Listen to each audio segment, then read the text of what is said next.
কৰা উদ্দেশ্যে প্ৰৱৰ্তন কৰা এই আঁচনিৰ অধীনত একাদশ দ্বাদশ তথা পলিটেকনিকৰ ডিপ্ল'মা পাঠ্যক্ৰমৰ প্ৰথম আৰু দ্বিতীয় বৰ্ষৰ শিক্ষাৰ্থীসকলক প্ৰতিমাহে 800 টকাকৈ, স্নাতক পৰ্যায় সংহত শিক্ষক শিকন কাৰ্যসূচী তথা পলিটেকনিকৰ তৃতীয় বৰ্ষৰ শিক্ষাৰ্থীসকলক 1250 টকাকৈ আৰু স্নাতকোত্তৰ তথা বিএড পাঠ্যক্ৰমৰ ছাত্ৰ ছাত্ৰীসকলক মাহে 2500 টকাকৈ প্ৰদান কৰা হ'ব।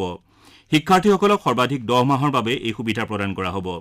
অনুষ্ঠানত শিক্ষাৰ্থী সহায়ক প্ৰয়াসৰো শুভাৰম্ভ কৰা হয়। এই আঁচনিৰ অধীনত উচ্চতৰ মাধ্যমিকৰ শিক্ষাৰ্থীসকলক অধ্যয়ন সামগ্ৰী ক্ৰয় কৰাৰ বাবে 1000, স্নাতক পৰ্যায়ৰ শিক্ষাৰ্থীসকলক 3000 আৰু স্নাতকোত্তৰ পৰ্যায়ৰ ছাত্ৰ ছাত্ৰীসকলক 5000 টকা প্ৰদান কৰা হ'ব।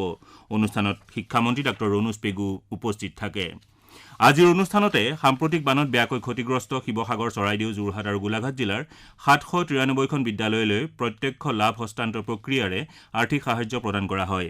ৰাজ্যিক দুৰ্যোগ সঁহাৰি পুঁজিৰ নীতি অনুসৰি জিলা 4খনৰ বানত ক্ষতিগ্ৰস্ত বিদ্যালয়সমূহক 15,86,00,000 টকাৰ আৰ্থিক সাহায্য আগবঢ়োৱা হয়।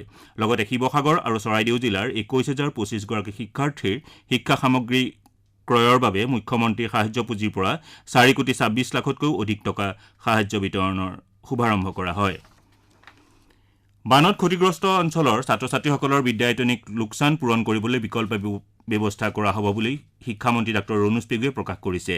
শিক্ষামন্ত্ৰীগৰাকীয়ে কালি সংবাদ মাধ্যমৰ আগত কয় যে বিশেষকৈ নৱম, দশম, একাদশ আৰু দ্বাদশ শ্ৰেণীৰ ছাত্ৰ ছাত্ৰীৰ বাবে বিশেষ ব্যৱস্থা কৰা হ'ব। তেওঁ কয় যে শিৱসাগৰ, চৰাইদেউ, যোৰহাট আৰু গোলাঘাট জিলালৈ ইতিমধ্যে পাঠ্যপুথি প্ৰেৰণ কৰা হৈছে আৰু সংশ্লিষ্ট ব্লক কাৰ্যালয়ত উপলব্ধ কৰোৱা হৈছে। কেইখনমান পাঠ্যপুথি নতুনকৈ ছপাবলগীয়া হৈছে বুলিও মন্ত্ৰীগৰাকীয়ে উল্লেখ কৰে। দক্ষতা নিয়োগ আৰু উদ্যমিতা বিভাগৰ মন্ত্ৰী বিশ্বজিৎ দৈমাৰীয়ে আজি নোৱা নদীৰ বাঢ়নী পানীয়ে ক্ষতি কৰা পৰিয়ালসমূহৰ অভিযোগৰ বুজ লয়। উল্লেখযোগ্য যে দৰং জিলাৰ মঙলদৈ ৰাজহ চক্ৰৰ অন্তৰ্গত ঔতলা পঞ্চায়তৰ বেংগাবৰা গাঁৱৰ সমীপৰ নোৱা নদীৰ মথাউৰিৰ কালি এটা অংশ ছিগি যোৱাৰ ফলত অঞ্চলটোৰ বিস্তীৰ্ণ অঞ্চল জলমগ্ন হৈ পৰে। ইয়াৰ ফলত বেংগাবৰা, মাতংগ চুবুৰী আৰু অহাকা গাঁৱৰ প্ৰায় 100টা পৰিয়াল বানত ক্ষতিগ্ৰস্ত হয়। মিজোৰামৰ মুখ্যমন্ত্ৰী লালদুৱামাই অসমৰ সৈতে শান্তি আৰু সৌহাৰ্দ্যপূৰ্ণ সম্পৰ্ক বৰ্তাই ৰখাত গুৰুত্ব আৰোপ কৰিছে। গুৱাহাটীত কালি এখন ব্যক্তিগত বিশ্ববিদ্যালয়ৰ দীক্ষান্ত সমাৰোহত অংশগ্ৰহণ কৰি মুখ্যমন্ত্ৰীগৰাকীয়ে কয় যে দুয়োখন ৰাজ্যৰ মাজত পাৰস্পৰিক আস্থা সুদৃঢ় কৰাৰ প্ৰতি তেওঁ আৰু মুখ্যমন্ত্ৰী ডঃ হিমন্ত বিশ্ব শৰ্মা প্ৰতিশ্ৰুতিবদ্ধ। তেওঁ লগতে প্ৰলয়ংকাৰী বানত ক্ষতিগ্ৰস্ত অসমৰ জনসাধাৰণৰ প্ৰতি সমবেদনা জ্ঞাপন কৰে। চুবুৰীয়া ৰাজ্য হিচাপে অসম আৰু মিজোৰামৰ মাজত ঘনিষ্ঠ সম্পৰ্ক আছে বুলি শ্ৰী লালদুৱামাই মন্তব্য কৰে। কংগ্ৰেছৰ জ্যেষ্ঠ নেতা দেৱব্ৰত শইকীয়াই অসম নাগালেণ্ড সীমান্তৱৰ্তী অঞ্চলত অবৈধ খনন হোৱা বুলি উঠা অভিযোগ সন্দৰ্ভত হস্তক্ষেপ বিচাৰি ৰাষ্ট্ৰপতি শ্ৰীমতী দ্ৰৌপদী মুৰ্মুৰ ওচৰত এখন আবেদন দাখিল কৰিছে।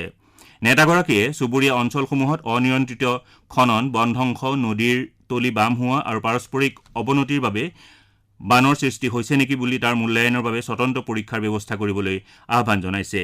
তেওঁ আবেদনখনৰ জৰিয়তে অসম নাগালেণ্ড সীমান্তৱৰ্তী এলেকাত খনন নিৰীক্ষণৰ বাবে এটা স্বতন্ত্ৰ ব্যৱস্থা গঢ়ি তোলাৰ ক্ষেত্ৰত সংশ্লিষ্ট কেন্দ্ৰীয় মন্ত্ৰালয়, ৰাষ্ট্ৰীয় সেউজ ন্যায়াধিকৰণ আৰু অন্য বিধিগত সংস্থাসমূহক নিৰ্দেশ দিবলৈ ৰাষ্ট্ৰপতিক অনুৰোধ জনাইছে। লোকপিয়ল সঞ্চালকালয় আমিনগাঁৱৰ মুখ্য কাৰ্যালয়ত আজি লোকপিয়ল 2027ৰ শীৰ্ষ সংগীত আনুষ্ঠানিকভাৱে মুকলি কৰা হয়। কোকৰাঝাৰৰ জিলা আয়ুক্ত পংকজ চক্ৰৱৰ্তী ৰচিত গীতটো জুবিন গাৰ্গৰ কণ্ঠত বাণীবদ্ধ কৰা হৈছিল। লোকপিয়ল 2027ৰ সঞ্চালক বিশ্বজিৎ পেগু আৰু জুবিন গাৰ্গৰ পত্নী গৰিমা গাৰ্গে আজি গীতটো উন্মোচন কৰে। সভাত সঞ্চালক বিশ্বজিৎ পেগুৱে জুবিন গাৰ্গৰ এই গীতটোৱে লোকপিয়ল সন্দৰ্ভত জনসাধাৰণক সজাগ কৰিব বুলি আশা প্ৰকাশ কৰে। কাছাৰ জিলাৰ কালাইন থানাৰ অন্তৰ্গত দিগৰখাল চেকপোষ্টত অভিযান চলাই আৰক্ষীয়ে প্ৰায় 13,32,000 টকা অবৈধ সুৰা জব্দ কৰে। আৰক্ষীয়ে এই সুৰা সৰবৰাহৰ সৈতে জড়িত 3জন লোককো আটক কৰে।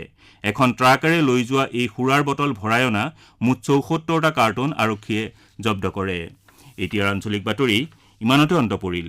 পৰৱৰ্তী মুখ্য বাতৰি 4 বজাত।